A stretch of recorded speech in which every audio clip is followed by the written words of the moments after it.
What if I told you that millions meant to support Black lives were used to buy mansions, and now some say it's being used as proof to roll back progress?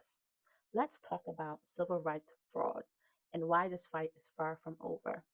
I'm Jenny Gaston, licensed professional counselor, and here on this channel, we explore the intersection of mental health, racial justice, and healing. And today's episode isn't about fraud, it's about betrayal, backlash, and the battle for accountability. But before you comfort me, please hear the whole entire video because I am going to give you both sides of this argument. We're going to talk about the Civil Rights Fraud Initiative and the False Claim Act. We're going to tap into the misuse of funds by organizations like Black Lives Matter and why critics are now calling reverse discrimination as a war on DEI. Now, let's unpack all of it because the emotional toll on Black Americans is deep. So, in case you're wondering, what is the Civil Rights Fraud Initiative?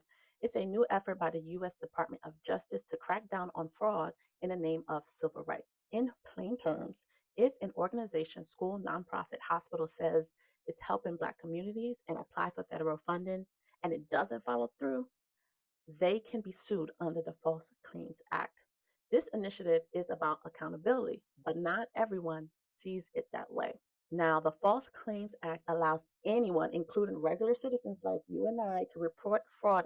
If someone lies to get federal money for racial equity and doesn't deliver, they can be held liable.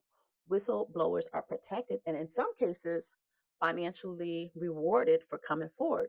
Sounds like justice, right? Now, let's address the elephant in the room.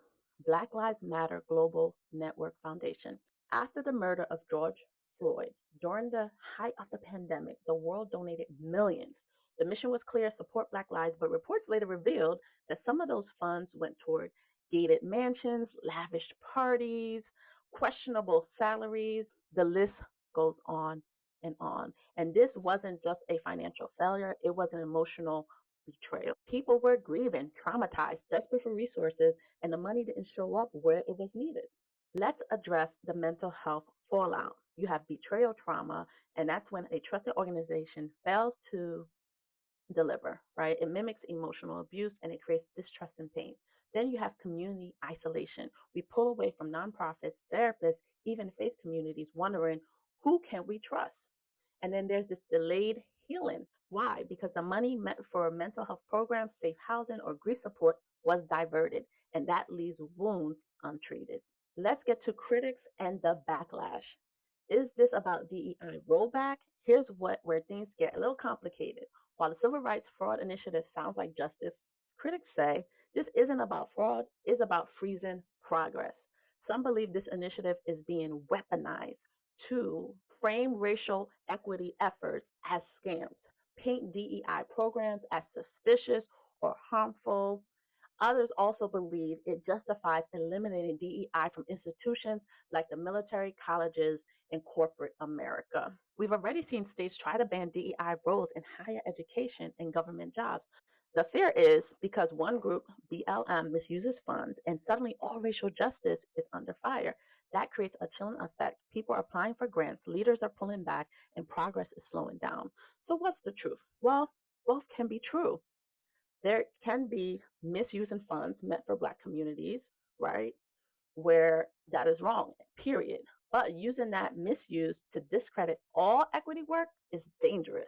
Black communities can demand accountability and fight to protect legitimate DEI work. This isn't an either or situation. It's about maturity, balance, and mental clarity for our fight for justice. So, what can you do about it? Well, I would say stay informed, ask critical questions like where is this money going? Who is it really helping practically? Speak up if you know of fraudulent practices. We can also support Black led organizations that are transparent, ethical, and community focused. Don't let fear stop you from applying for funding or doing the work. Not all DEI is dead, and not all scrutiny is sabotage. And so I want you to consider all these viewpoints and comment on where you lie in this discussion. If you haven't already, support me by hitting subscribe, like, and sharing this video with a friend. As always, much love.